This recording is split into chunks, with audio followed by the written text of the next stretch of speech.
What is going on, guys? We have a little bit of balance back, so we're getting back into the groove of things. Hopefully we get some clips of the car this week. We're doing a couple little things. We're gonna get the wheels on, which is exciting. Obviously, it's in the title. I got them over there right now. Here, let's take a peek at them for those of y'all who are new, haven't seen them. So I'm just gonna give a quick rundowns of what these are, the specs. These are the new wheels. These are $200 a rim. Yes, $200 a rim. They are I think it's a 57 DR rep. They're called the Circuit CSF1. Circuit Performance CSF1. Circuit Performance is the brand.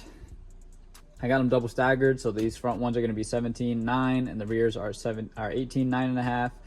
The 17s are plus 20, the 18s are plus 25. 205/40 for the front tire, 225/35 for the rear tire.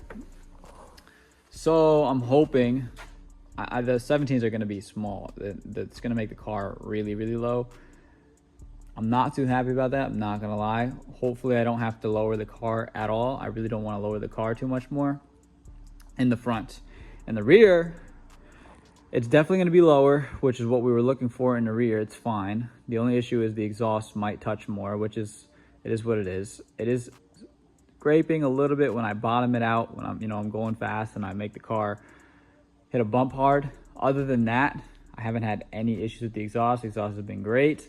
I do want to tighten this flange a little more, but we'll get to that when we start doing the alignment. But back to what I was talking about with the wheels. I hopefully don't have to lower the front to make the fitment better. I know you guys probably don't like this fitment that I have right now as far as like style wise, but I like when it has the full wheel showing. The whole idea for this car is to be, not to say a sporty style car, but a sporty style car. So I do want it to be tucked a little bit in the rear, and I do want it to look good in the rear, but the front I want to be about business so that it can actually still perform. And the reason for that being is if you lower the front end too much, it messes with the roll center and the centering of the rack, which means that at a certain point, once you turn too much, the wheels will not get any more angle or the rack will bind up, and we don't want that. We want this car to still be able to use the angle that we got in it because we put an angle kit on it, so that would be pointless to not be able to use it.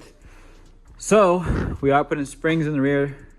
Now the springs in there are the same exact spring rate that are going in, so they're both 10K, but those ones over there are 7-inch versus 8-inch, and it's going to lower the car a little bit, as well as it's going to allow me to use more of the shock, which hopefully will allow the shock to use more of its stroke, which will also hopefully create a better performing rear end with the car still being lower than it is right now. So we have we're going to look forward to that. Right now, as it sits, if I lowered it, honestly, I don't think the car would be level. It might have a little bit of rake in the front. So what I mean by that is that the front is a little bit lower than the rear. So I probably could lower it a little bit, and it would be tucking a little bit. But we're going to do 17s in the back, which means we're going to be able to lower it a bit in the back. So hopefully the car isn't too low for the exhaust, because if not, then I'll have to get under there, cut that midsection out right there, and put the pipe up tighter. The rest of the exhaust is fine. I have no issues with the rear. The front only scrapes if I'm going over a bump, which is fine. I'm okay with that. I knew that was going to be the case. So exhaust has been good. Sounds good. Like I said, I do want to tighten the flange a bit more and figure that out. But yes, focus is wheels 17.9, 18.9.5, and to get the car to perform. Yes, we're gonna lose the poke. I know we're gonna lose the poke. I like the poke. I know. I love the poke, but it's for the sake of performance. We might lose a lot of the poke. We might lose a little bit of the poke. Now I'm gonna explain that as well, because now we're doing a lot of offset and rim math. So an inch is 25.5 millimeters. Now we just rounded out to 25 because doing 25.5 is way too much math. Could do it, but we're not going to do it for the sake of quickness. Anyways, the reason I am getting to that is because these are 18.9.5. So we're going down an inch, which doesn't change the offset at all. Although, because the height of the rim is different, it may appear that it changes the offset. And I'm not going to get into why that is. If you understand, you understand. But because it's further from the fender, it may make it look more sunken or more look more poked out. Sorry, I'm talking a lot, so it's hard to say everything that I'm thinking. Now, like I said, these are 18.9.5. The other rim that's going on the front is 17.9. So we're losing half an inch. But you got to remember that half an inch is spread on both sides of the rim. So we're losing 1/4 of an inch as far as poke. What is 1/4 of 25 millimeters? So you do half is 12.5. Then you do half of that is 6.25 millimeters that we're going in, right? Now, not only that, this rim is also plus 15. The other rim is 20 mil, which means that we're also losing another 5 mil. So we're losing a total of 11.25 millimeters, which is about a centimeter and change.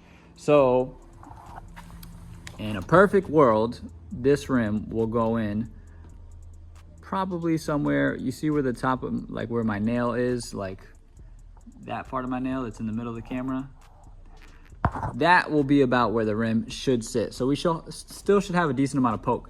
That's assuming that I stay with the 15 mil spacer. I would like to keep it because I really like the poke.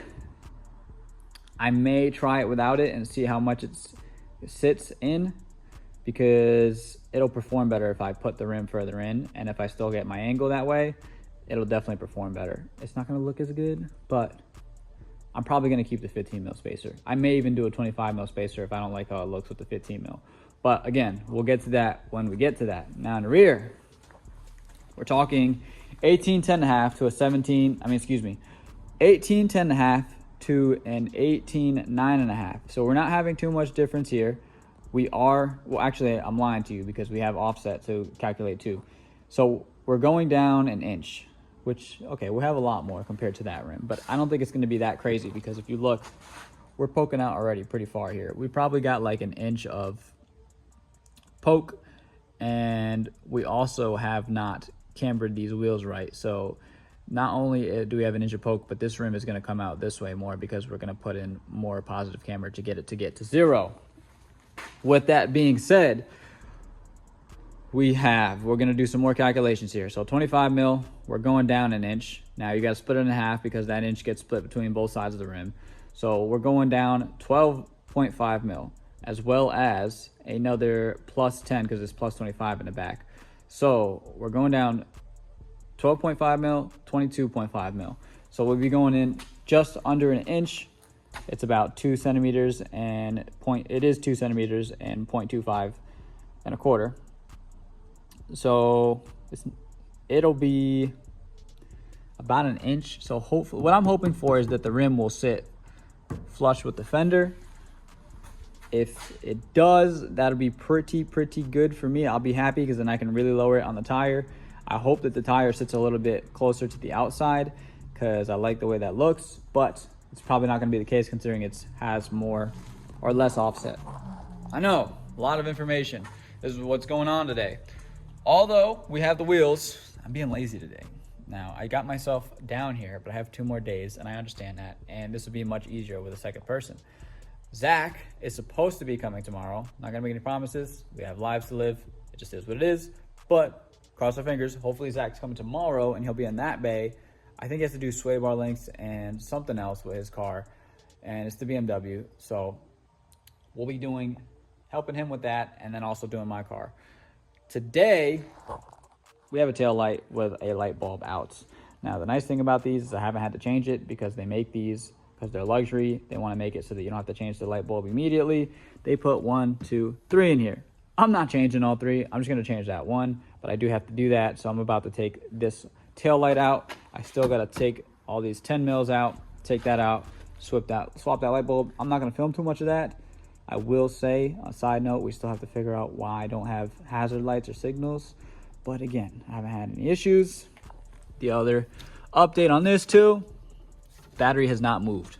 Battery is perfect. So this isn't a nut and bolt check video, but this is a battery and exhaust check video, and it's going pretty good. I do have to do a nut and bolt check soon. I just want to talk about that because I want you guys to do it too. You guys should be doing your nut and bolt checks. Check on your stuff and make sure that your stuff is good, because because you don't want to be that guy where the wheel flies off or your control arm comes off and you're stuck on the side of the road. So yeah, doing nothing bolt check. I'm gonna have to do one soon. I've been lazy. I did check my angle kit. I haven't updated you guys on that either. I have been daily driving that angle kit every single day, all the time. I drive the car hard. You guys know this. And it's been, shoot, it was cold last time I drove it. So it might have been like almost a year now. Now, it might have been March, so it might be like more like 6 months. But point being is that I've been daily driving it for 6 months. Did not have to think about it at all. I have had 0 issues. I checked it, did a nut and bolt check, nothing, no play, no nothing. This angle kit is the truth. $400 NZ Agile Performance. Well done. I recommend it. I haven't driven it yet, so I can't give you a full review on it because what I mean by driven is taking it to the track and drifted it, because I haven't actually learned how to drift properly. So I don't want to tell you that, yes, it's an amazing angle kit.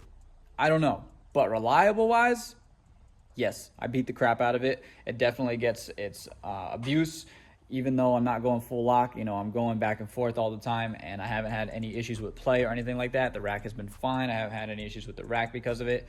It's been fantastic, and I still have not straightened it out. For those of you who have been around, no, my rack isn't exactly straight right now, but its performance is fine. It's not like I'm using the complete angle anyways. I don't have that much power, so it's been good. Haven't had any issues. Anyways, now that we are done yapping your ear off, let me get into getting these wheels changed, and let's try to get some B-roll this week so that we can get some cool clips of my car and hopefully Zach's car, which isn't here yet, but you get what I'm saying. Let's go. Well, I just changed my taillight. Still out. Not a good sign. What does that mean?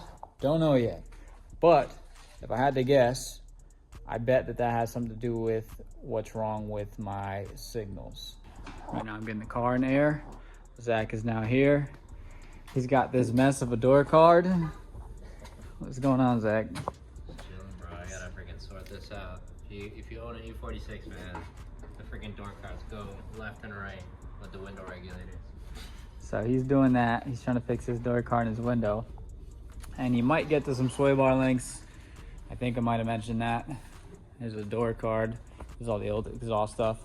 I think the exhaust is hanging lower than it should be, so I gotta check that too. Like lower than I even set it up. Yeah, I did too. And you know, right now I'm getting in the air so that I can start doing the shocks in the rear, because I have to do the spring still. It's gonna take some time, so I'm not gonna explain this too much because I've done this in the previous videos. If you guys want to see the stuff for the coilovers and me doing the springs, you guys can watch the old ones. I'm just gonna get after it, and then I will show you guys what's going on once I get these springs out of this car. All right, we're moving along here. I'm here to tell you guys something that I wish someone would have told me when I installed my coilovers. Take them both out at the same time. Now, the reason I say that is because what happens is when you put one in at a time, if you have your sway bar attached, which, you know, if you're just doing coilovers, your sway bar is still going to be attached. Once you put one in, it's going to put tension on the other side, and then the other side is going to be a pain to get in. So when you're taking these out and when you're putting them in, put both these bottom mounts in first before you start tightening up these top ones. And then once you have them both in on the bottom, then, hold on, see, this one's stuck right now. Once you have them both in on the bottom, you can jack this up and it'll go right into place, and then all you gotta do is bolt it in, and you won't have to worry about trying to get the other coilover in because it'll already be in. Anyways, I'm gonna get back to work. These are pretty much ready to come out. All we have here is this bolt. Then there's 3 bolts up top that are 12s that I already took off.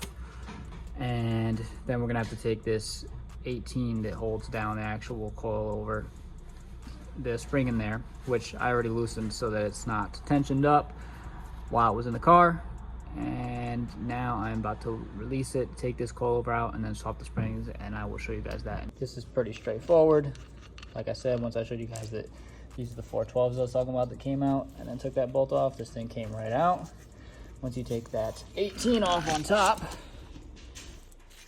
literally, the washer. And if you're smart, you'll video record yourself doing it, because then you'll know how everything goes back together. And you take that off, or you can watch this video, and then you put the new spring on. Mine is super dirty. I park on dirt, so I am going to try to clean this up a little bit. It does look like this one's leaking a little bit, but it's still working, so we're happy. I'm helping it a little bit just to make sure that it goes back into place. But like I said, I'm gonna clean this up, then put the spring on, put that back on, get the spring all tightened up. Then I'm gonna set my preload. And then I'm gonna rinse and repeat on the other side. Not this side, but the other side. And then we're gonna get those back in, and then we can put the new wheels on.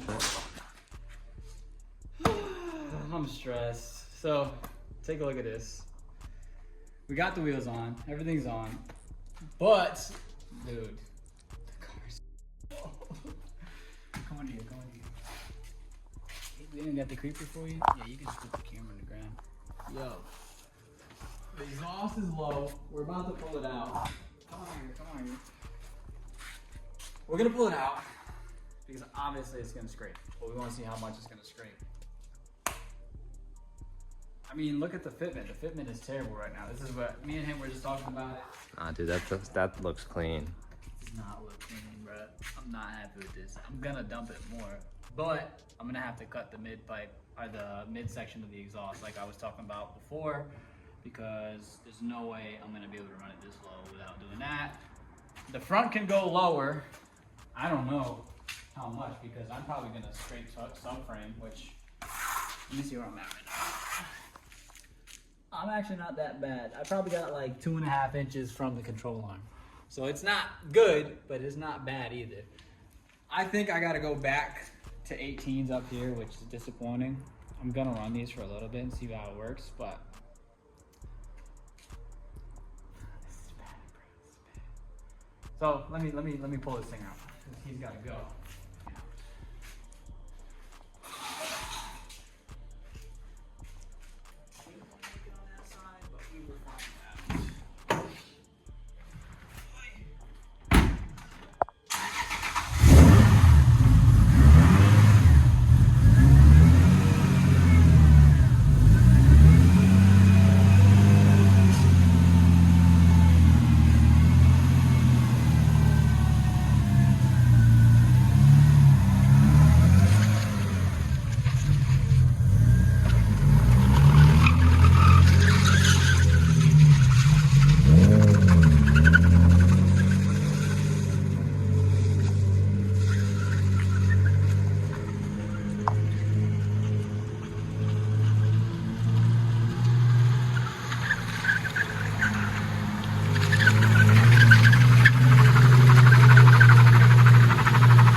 Enough. How'd that feel?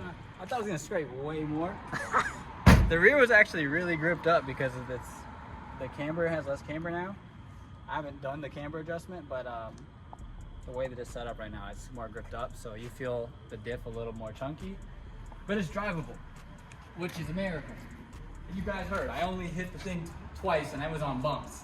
So, I mean, we're gonna try it, see what happens. The front end definitely needs to be lower, but if y'all look, like go down here, it's low right now. Like the front bumper is low, and we're still not even, we got like an inch to go down. So it's gonna be dumped in the front. I don't know if the 17s are gonna work. I think they're too low. But unless I go with a fatter tire, there's really nothing I can do. We're not gonna do it. I think he should go fat, but he does not want to, dude. We need to just drift things, bro. Drifting. We need to do drifting, so it can't be a fat tire, bro. Dang, the white looks real good, dude. I'm gonna get back to work. I'm not gonna do it today. I'm gonna take a break. Maybe I'll do it later today. And then from there, I'll get everything dialed in, and I'll get back to you guys. The biggest thing is now before it was hard to get this car in jack stands, bro, we left the jack under there because we forgot. Bro, you didn't have to tell them that. Nah, because it's that low, bro. It's literally that low. Because when I tried to pull it out the first time, it didn't come out. Wow. And that was on the ramps. And then these ramps are taller than those. And still it didn't want to come out. So, Yeah, dude. These yeah, ramps are dope. we got some growing pains. The good thing is, the car is probably going to drift crazy. Like, it's probably going to light the tires up because the tires are much smaller in diameter overall, and then we have a smaller ratio as well as a thinner width. These are the other tires. So as you can see, this is, yes, it's camber wear, but it's also because I was bloating the tire up because I knew that I had too much grip with these to try to spin them. But shockingly, they actually wore pretty evenly as far as like out here, but I was bloating them up to like 40, so that's also why these wore a lot faster than they should have. And they had 2 degrees of camber. We're looking for 0 degrees of camber. I don't know if I'm gonna be able to do that with stock arms. I'm gonna essentially max them out in the opposite direction, which you're not supposed to do, but I'm gonna do it anyways, and it should be fine. But yeah, the only problem with that is it's not gonna have much adjustment. Anyways, let me get back to it. Okay, so now it's a couple hours later after putting the car down on the new springs and on the new wheels. I have not adjusted anything. So the height is still the same on the coilover. The camber is still the same. Everything is still the same. Now it's working just fine at the moment because I didn't adjust the height. I'm about to adjust the height, which means that things are gonna go out of whack. I'm going to lower the front and try to lower the rear. I don't know how low I'm gonna be able to get the rear, but that's what we're about to do. Ron is also here. I don't know what car. He needs something for something car. Let's see. Oh, he's here in the Rex. Okay, so he's here in the Rex, and I don't know what he's doing, but that actually gives me time to explain what's going on with that. And you guys can also let me know if you guys want to see the stuff that I filmed for that last week. I didn't put it in because the video was already 40 minutes long, and I didn't want it to be too long. So if you guys want to see it, let me know, and I'll edit it in like its own video. Maybe you'll get it as a bonus in the week. I don't know how. Oh my god! I don't know if y'all heard that. I don't know how Danny be filming, but he just pulled out. He lowered the car, OD low. He's just going around the block right now. Got the light on. Hold on. The heat. Looks so good though. Looks so good.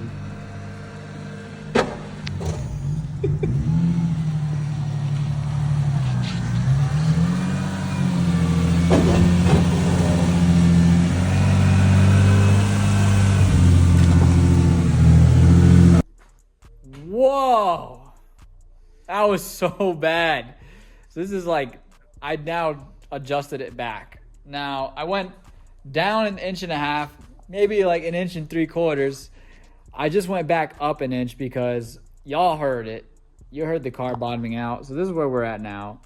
It's not that great, but for the sake of drivability, it's gonna stay there for now. Hopefully it settles. When I tell you that was so bad, I'm trying not to curse right now. When it was, so I pulled out, right? I'm gonna give you the rundown of my logic, right? So I pull out, you guys hear it scrape immediately. I don't even think Ron got that because he wasn't ready yet, right? And you hear it on video, but you don't see it. I'm literally pulling out of the garage, like rolling back, and you hear me hit the ground. So Ron's like, come back in, come back in, come back in. And I'm thinking to myself, it can't be that bad. I got the springs in the front that are stiffer. I'm going to take it for a roll. And I pull out the lot. I pull out into the lot, and I'm like, okay, it's not bottoming out in the lot. So then I decide, well, maybe I should do a pull like this and at least see what it feels like. You know, it's low down the front. Go out into the road. When I tell you that hurts so bad, it hurts so bad. I didn't understand what they meant by like truly bottoming out the chassis. I could feel the control arms bottoming out. It hurts like your spine, like your back, like it's terrible. So as soon as I felt that, I think I got to like second gear. And as soon as I felt that, I was like, oh no, I have to turn back. And in my street, like in front of my garage, are all driveways that are steep. So I had to drive up the road to get to a non-steep driveway to hit a U-turn. Came back, oh my gosh, terrible. Do not do 17s on a 205/40. It's just, if you want fitment, it's just not it. You're not lowering it on that. Like, you're gonna be scraping subframe and chassis, and it's not a fun time. We're here now. I'm gonna try this. This should be fine. I'm not doing the rear today. I'm beat. For now, it's staying this way. I'll fix it tomorrow. When it's rolling, it actually doesn't look that bad. I don't know if it's getting like downforce or something, but it definitely looks better when it's rolling. You guys will see those clips in a little bit, but never again. But I do want to talk about how the car drove, because now I have driven it 2 days. It's not aligned right now. It's okay because I didn't change the height in the rear yet. So I'm not going to do that this week. And the reason for that being is because if I change the right height in the rear, it's going to make the adjustment of the alignment change, and I'll get to that in a second. But let's just turn around and look at the car. As we can see, this is pretty much where it's sitting right now. It's a little bit lower than that. It appears a little, the right side looks a little more accurate right now because it's not on the ramp completely, but that's more of what it looks like. Yes, there is some space. I don't mind that look. This look is fine. The other side is a little high, but again, it's just because it's on the ramps right now. The rear is a little bit higher because it's the front of the end. Front end is on the ramps as well. It's affecting the rear. We're gonna go lower in the rear. Okay, so we're gonna talk about the wheels now and what the difference is and how it affected the car, the drivability, and a few other things like that. So we're gonna start with the rear. We're gonna start with the 18s. So the 18s actually look bigger, the rim itself, and I'll explain why in a moment. But obviously the overall wheel is smaller, but it looks significantly smaller than the front wheel did. Now, the reason I'm comparing it to the front wheel is because the front wheel is the exact same size rim as this with a different offset. I'm not talking about this. I'm talking about the last wheels that we had in the car. So on the last wheels we had in the car, we had an 18.9.5, 225/40 on the front. This right here is an 18.9.5, 225/35. Now, on the car, without looking at the other rim, this rim looks bigger than the other rim. And the reason for that being is because we have a smaller tire. But when you put them next to each other, obviously you can tell they're the same size, but this rim, or the whole wheel, is significantly smaller than the other wheel, which is obvious. It's 225/40 versus 225/35, but the amount is actually quite a lot. With that being said, we have less offset, which sinks the wheel in, which means that it's, because it's a stretch setup, this brings this right here in closer, which makes it look like it's further away from this. And it's probably about the same distance away because I didn't change the height, but because it's more sunken and it is a 35, it definitely is a little bit further away from the height, but it looks like it's a lot further because it's sunken and because the 225/35 aspect. So, the ratio. So yes, that makes it made a huge difference going from 40 to 35. And as well as, you know, obviously the size of the wheel is the same as the one that was on here, but it also is less wide. So it looks like a completely different setup. I like it. Obviously I want more low, but we need to do the exhaust situation first, and you know, we'll get back to that afterwards. But I also wanted to talk about the reason why I did this was to get the wheels to spin more. Now, there's a clip of the car being driven and it hits a first, second, third, and you'll see it. And before, if I hit a first, second, third, now third, I can't spin. I cannot spin third. This car just doesn't have the power. But before, when I would drive the 18.10.5 to 35/40, I would hit first, and, you know, it would go good. Then I would hit second and it would chirp and it would grip and keep going. And then I'd hit third and, you know, sometimes it would chirp, but that's rare and it wasn't a crazy chirp. Now, if you see the clip where the car is being driven and it does the first, second, third, it does first, which the clutch isn't being dumped, so it's not spinning first, but it can obviously. Does first. When it goes to second, it chirps still, but it actually spun. So before, we would not be able to spin the 235/40 on the 18.10.5. Now it can spin second, so that's going to make the car a lot more driftable. Now, I'm not going to get into why, but if you know, you know. Basically, because the wheel's lighter, it's going to be able to use more of the power band to make it slide and do things like that and spin the wheels. So that's the difference between the last setup and the rear versus what it was before. 17s. Now, I'll get into why I did this setup afterwards, but 17s in the front. Now, obviously we lost poke, but the poke actually look way less. And the reason for that being is because we have a smaller wheel and we have more offset. I went to a 25 spacer. So now it is at -5 offset, which before it was at 0.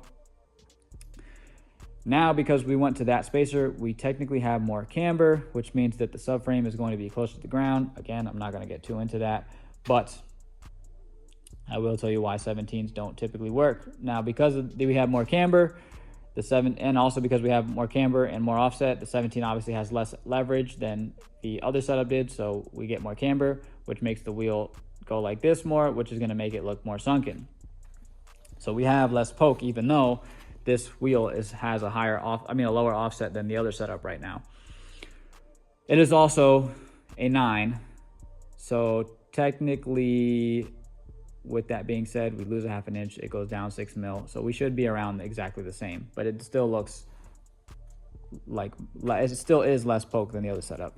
Now, the reason that I went 17, 18 is because I like the double staggered look. It looks great. The problem is obviously I can't go any lower. Now, you guys saw that where the car bottomed out. Obviously, we lifted it up so it doesn't bottom out.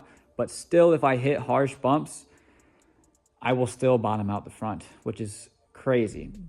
Not ideal. It sucks. It's not a fun time. I don't know how you stance guys do it. It's absolutely insane. Not for me. Don't want to do that. So I raised it up, obviously. Raising up also helps the performance. And still I'm bottoming out, which is crazy. So I know we don't see a lot of SCs on 17s. This is why, because the car needs the height from the 18s and the 19s, or you need to do tire size. So what I'm thinking with this setup eventually, after this setup, right now it's 205/40. I'm thinking I'm gonna do 235/40, and it'll make the tire go out further, which will give it more height, and it should fix my issue that I'm having right now with it being too low. It'll fill it out better. So no, it's not gonna get too much taller. In theory, it'll be exactly the same, but because it's stretched, it should be a little bit better. We're going up 30, and then eventually I'll do that 255/35, but that'll obviously not be for drift stuff. These will just be for driving and making the car look pretty, essentially.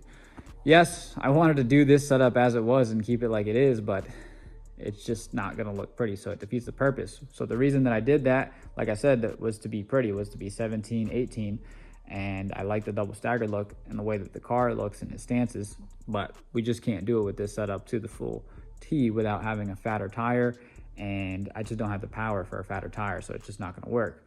So that's why you usually don't see these on 17s with a stretched tire. I have seen guys do 205/45, and that seems to work, but still the car is really low. So keep that in mind. If you guys are thinking about doing 17s, don't do 17s unless you're ready to be on the ground or you're going to do a fat tire. I've even seen it in the rear and it's fine with the fat tire. I've never seen SCs with 17.9 like that. I would like to try it. I think I could get away with it at the track and it would be fine. Obviously, you'd have to dump the car on the ground, but I think that we have enough low to do that. But you would not be able to drive the car over anything, really. So if you're going to do 17s on an SC, just make sure it's a track car and you're doing it just to be, essentially to be a track car. Because if you put 17.9s with this 205 setup on the rear, this car will light them up. If you guys seen, a lot of the ISs are able to do 17s and they light them up. Unfortunately, these are just too low to the ground to do 17s and drive around like that. With that being said, yeah, I'm probably going to go back to 18 in the front. If I can do 235/40 and not have any issues as a daily setup, then yeah, that'll probably be what that is. And I'll probably have 18 9.5s for the daily setup if I want to party in it.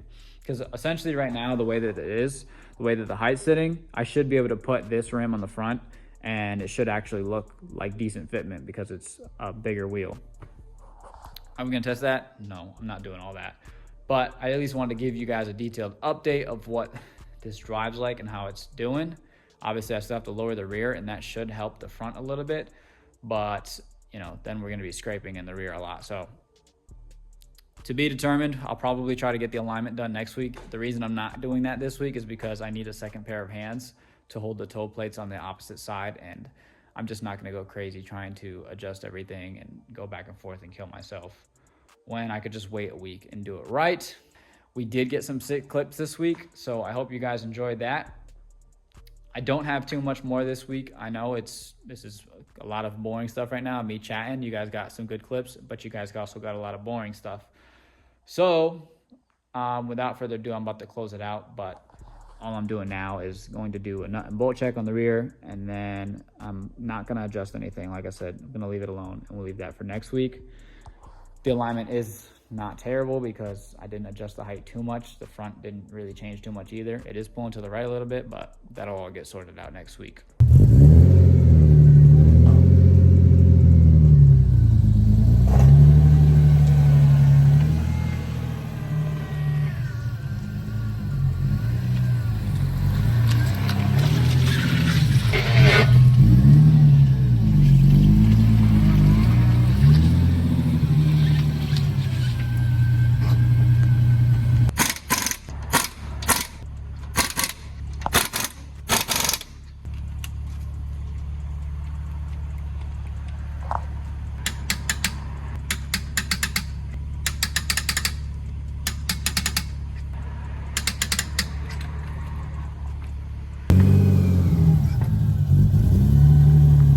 We're gonna make it out of here. No scrapes.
See some cool clips just now. I hope you guys enjoyed. I know this is a bunch of randomness this week. It was kind of left field. You guys are gonna get 2 videos because I'm gonna put together a WRX video. I don't know if it's gonna be this week or next week, but it'll just be throughout the week whenever I get it done. I'm not gonna rush it. So there'll be an extra piece of content. There'll be some of Ron talking about it, I believe.